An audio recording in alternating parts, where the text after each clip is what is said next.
이번 시간에는 부정선거의 저승사자, 부정선거의 저격수, 워터 미베인 교수에게 걸린 나라들의 운명이란 주제로 방송을 해드리도록 하겠습니다.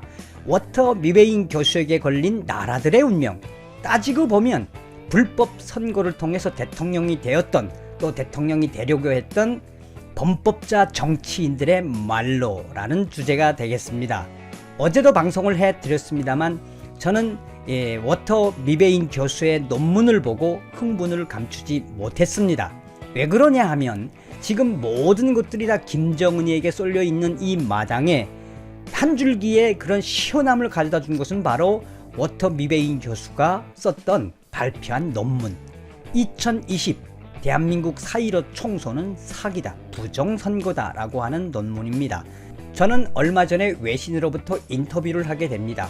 태영호 당선인, 탈북민 태영호 이 당선인의 인터뷰였지만 인터뷰의 말미에 그 외신 기자는 저에게 이번 4.15 총선에 대해서 좀 의심 가는 게 없는지 저에게 물었습니다.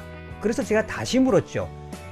이야기의 핵심이 무엇이냐, 질문의 핵심이 무엇이냐 했더니 그 외신 기자는 이번 4.15 총선에 여당이 압승, 대한민국 여당의 압승은 도대체 이해할 수가 없다라고 하면서 외신들도 지금 대한민국 총선에 대해서 쉬쉬하는 분위기가 있다라고 전해주었습니다. 저는 그때까지만 해도 백주대낮에, 대한민국의 이 백주대낮에 과연 부정선거가 있을 수 있겠느냐라고 말을 한 적이 있으며, 나아가서 대한민국의 꽃은 선거이며 그 선거를 조작한다라는 건 있을 수가 없다고 이야기를 했던 사람입니다. 또한 워터 미베인 교수의 이 논문을 보기 전까지는 저는 민경욱 위원이 괜히 국회의원에서 낙선한 것 때문에 저러지 않느냐라고 했으며, 또 이준석 씨의 부정선거는 있을 수 없다라고 하는 말을 어느 정도 공감은 했었습니다. 그러나 워터 미베인 교수의 이 논문과 또 워터 미베인 교수가 그동안에 해왔던 다른 나라들의 부정선거 논문들을 보면서 소름이 돋았습니다. 아마도 저처럼 이번에 4.15 총선에 대해서 부정선거라고 하는 부분을 좀 부정적으로 생각하는 분들도 워터 미베인 교수의 이번 논문을 보고 생각을 좀 갸웃거리는 분들도 계실 겁니다. 워터 미베인 교수가 과연 어떤 나라들을 저격했는지, 그 나라들의 운명에 대해서, 이후에 이 부정선거로 정치를 하려고 했던 불법 정치인들의 그 운명이 어떻게 되었는지 하나씩 살펴보도록 하겠습니다. 2017년 9월 18일 워터 미베인 교수는 2017 케냐의 대통령 선거 변칙과 사기 연구 논문을 발표하게 됩니다. 이 논문이 나오고 나서 당시에 케냐의 상황을 좀 인터뷰를 한 것을 들여다보니까 한마디로 유혈 사태가 났습니다.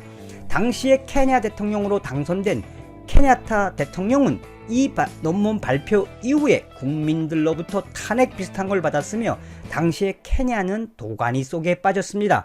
케냐는 대선 결과를 놓고 대규모 유혈 사태가 벌어졌으며, 후에 케냐 대선 분쟁으로 328명의 사망자가 발생했고, 이후에 케냐타 대통령은 대선 결과 무효와 대법원의 판결을 존중한다며 대통령직에서 물러나게 됩니다.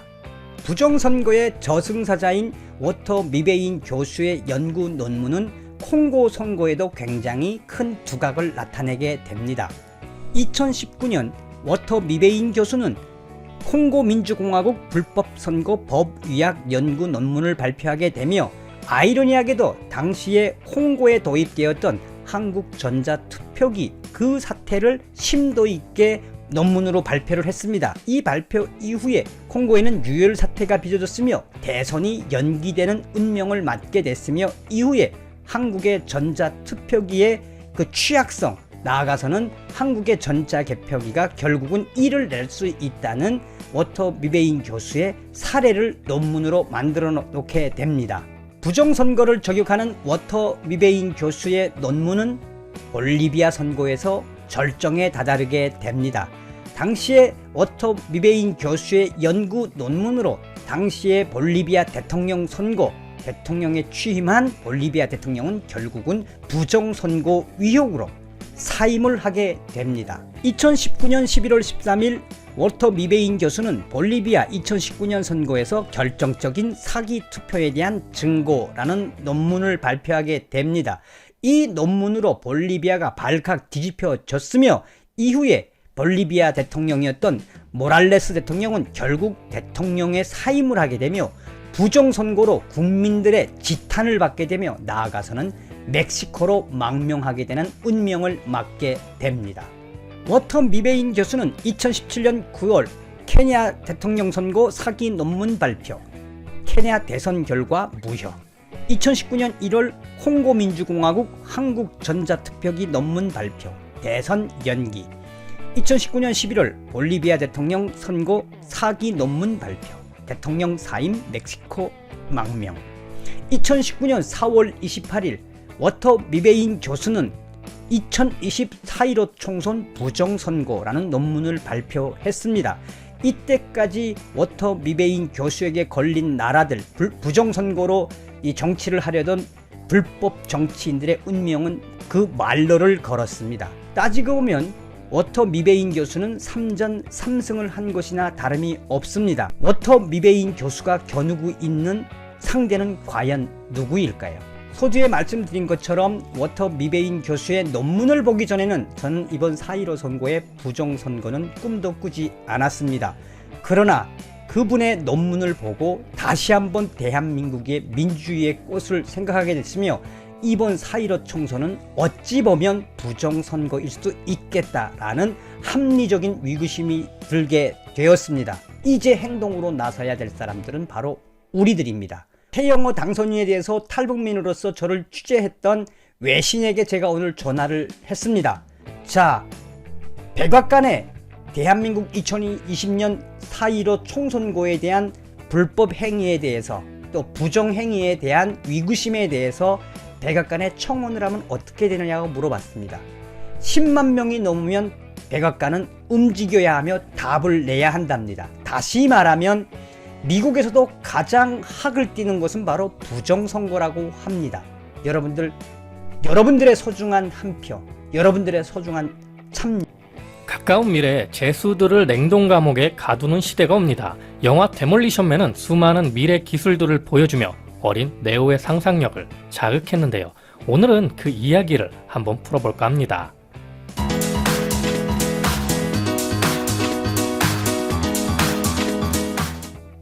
안녕하세요. 세상의 모든 지식들을 재밌고 쉽게 풀어드리는 네오의 지식창고입니다. 여러분들의 구독과 좋아요는 제게 큰 힘이 됩니다. 영화 로키로 인생 역전한 배우 실베스타 스텔론, 없던 힘도 갑자기 솟구치게 만드는 로키의 배경음악은 지금도 수많은 체육관에서 울려 퍼지고 있죠. 그런 실베스타 스텔론의 역작 가운데 하나인 영화 데몰리션맨이 있습니다. 1993년작인 데몰리션맨이 나왔을 당시 시대 상황은 어땠을까요? 인터넷은 아직 상용화되기 전이었고 요즘 그 흔한 스마트폰, 아니 PCS폰도 없던 시절이었습니다. 대전 엑스포가 한창 열리던 시기이기도 했는데요. 지금도 꿈돌이 아직도 기억이 나네요.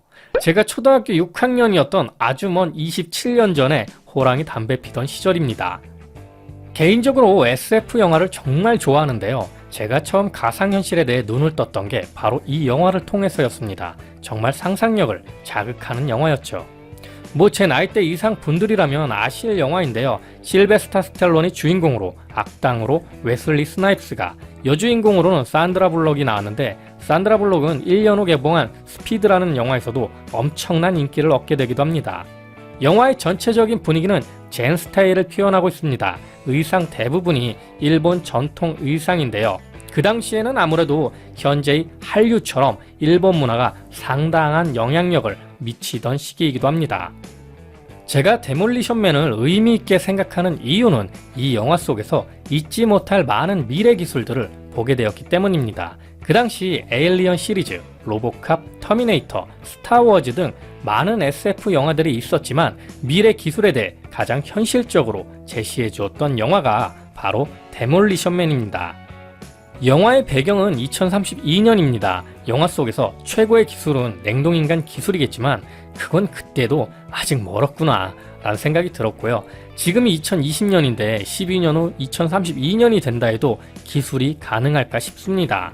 현재 냉동인간이 되려는 시도를 계속 하고는 있지만 얼리는 건 가능해도 해동 기술은 글쎄요, 아직 불분명하기만 한데요.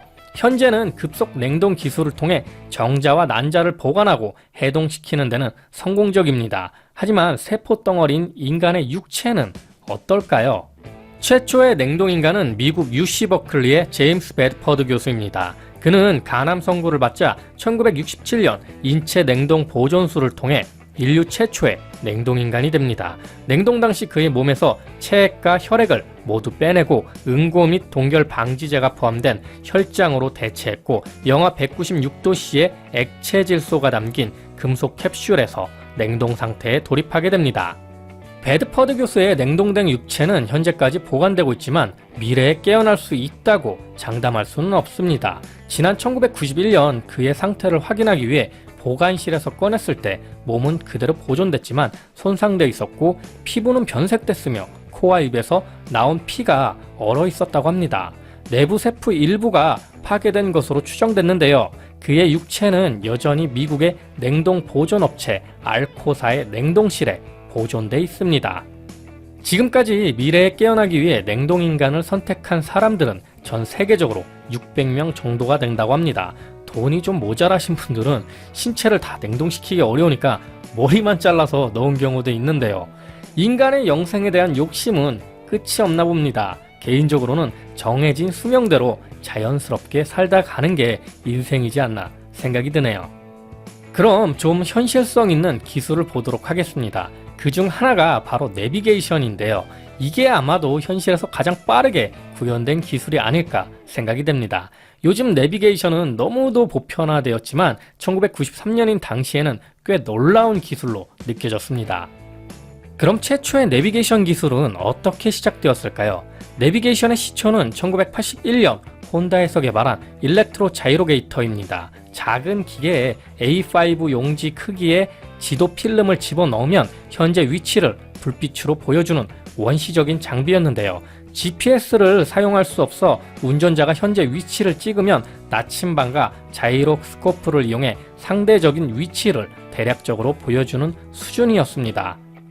미국에서는 1985년 자동차 용품 업체 이텍이 전자식 내비게이션 이텍 내비게이터를 출시했는데요. 일렉트로 자이로게이터와 달리 나침반과 바퀴에 달린 센서로 길을 찾는 전자식이었지만 가격이 비싸고 정확도도 낮았다고 합니다.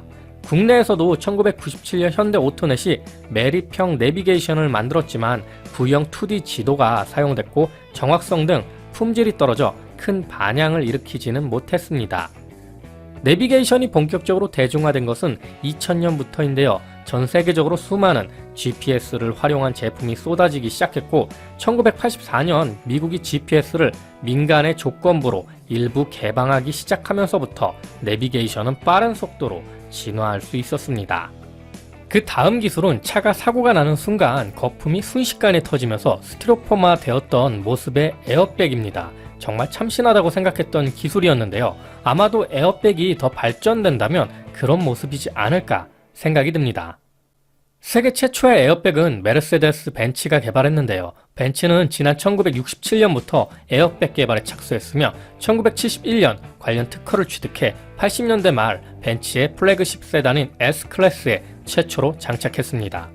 벤츠가 취득한 기술은 많은 제조사들이 사용하고 있는 에어백의 작동 원리와 같은데요. 에어백은 범퍼 안쪽에 장착된 모듈 센서가 충격을 감지하면 미량의 화약을 폭발시켜 순간적으로 공기주머니를 팽창시키는 원리로 작동하게 됩니다. 벤츠는 이후 1992년 전 차량에 에어백을 기본으로 장착하기 시작했는데 1998년에는 가스의 분사량을 조절해 충돌의 강약 정도에 따라 에어백의 팽창 정도를 조절할 수 있는 기술을 개발하기도 했습니다. 국내에서 최초로 에어백이 탑재된 자동차는 같은 해 출시된 현대차 그랜저입니다. 현대차는 이후 ABS와 함께 에어백을 옵션으로 운영했으며 2000년에 이르러 준중형차로는 최초로 운전석과 조수석 에어백을 기본으로 적용하기도 했습니다. 2010년 이후부터는 사이드 커튼 에어백을 포함한 6개의 에어백을 전 차종에 기본 적용하고 있습니다. 데몰리션맨에서 나온 차량들은 자율주행 차였는데요. 수동으로 전환하기도 하면서 추격전을 벌이기도 합니다. 자율주행차 기술은 지금도 한창 개발 중에 있죠. 그럼 최초의 자율주행차는 어떻게 시작되었을까요? 최초의 자율주행차는 1993년 6월 고려대 산업공학과 한민홍 교수가 아시아자동차의 록스타를 개조해 만든 차였을 겁니다. 차는 서울 청계고가차도와 남산 1호터널, 한남대교를 거쳐 여의도 63빌딩까지 약 17km 구간을 무사히 자율주행했는데요. 처음엔 한민홍 교수가 직접 운전하다가 청계고가에 오른 뒤 자율주행 모드로 바꿨습니다. 차량은 카메라를 통해 들어오는 영상을 스스로 분석해 차선을 지키고 앞차와의 거리를 유지했는데요. 차선을 바꾸는 기술은 아직 없던 시절이었습니다. 한민홍 교수는 당시 시험 주행장을 달린 사례는 있지만 자율주행차가 도심을 누빈 것은 세계에서 처음이라고 말했습니다. 1993년이면 벌써 27년 전의 일이네요. 영화 데몰리션맨도 1993년작인데 우연의 일치일까요? 그 당시 자율주행 기술에 대한 꾸준한 투자가 있었다면 한국은 지금쯤 자율주행 강국이 되었을 겁니다. 영화에서 가장 회자되었던 물건 하나가 조개였는데요. 주인공 역인 실버스타 스텔론이 냉동인간에서 깨어나자마자 화장실을 갔다가 왜 화장실에 휴지가 없냐고 묻자 세상에 조개 사용법을 모르나봐 이러면서 휴지를 거의 과거 유물 취급을 하죠. 뭐 지금 기술로 치면 비대에 비슷한 역할을 해주는 물건이 조개였는데요. 이런 조개 하나 개발되면 휴지 회사 망하는 건 순식간이겠죠. 조개를 비대에 견줄 수는 없는 노릇이니 이건 최초의 기술을 찾기가 어렵겠네요. 마지막으로 남녀의 뜨거운 사랑을 가상현실로 표현을 했던 건데요. 영화 속에서는 관계를 맺으면서 교환되는 체액으로 인한 질병을 방지하기 위해 관계를 국가에서 금지시키는 것으로 이야기합니다. 뭐 지금도 가상현실 속에 러블러브한 기술은 일본 AV 업계에서 활발히 개발되고 있기도 합니다. 애들은 가라!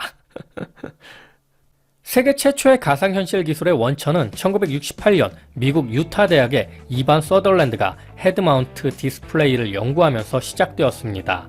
본격적으로 가상현실 기술이 발전 및 사용되기 시작한 것은 1년 뒤인 1969년 미국 항공우주국 나사에서 아폴로 계획을 진행하면서 승무원들을 훈련시킬 컴퓨터 상호작용 반응 시스템을 구축하면서부터였는데요. 하지만 정작 가상현실이라는 단어가 대중화된 것은 매우 늦은 1985년이었습니다. 또 가상현실의 세계를 아주 잘 표현했던 영화가 바로 공각기동대와 매트릭스였죠.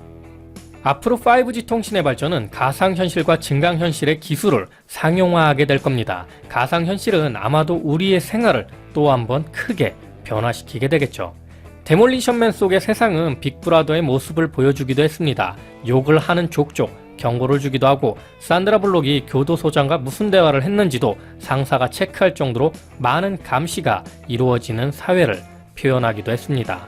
앞으로 인공지능이 발전할수록 영화 속의 장면이 재현될 수도 있겠죠. 오늘은 이렇게 데몰리션맨에 나온 미래 기술들을 되돌아보는 시간을 가져보았는데요. 영화 속에는 오늘 소개했던 기술 말고도 더 많은 기술들이 숨겨져 있습니다. 이렇게 영상을 준비하면서 영화 한 장면 한 장면을 볼 때마다 저는 옛 향수에 빠지기도 했는데요. 여러분들도 오랜만에 데몰리션맨 한번 보는 것 어떨까요?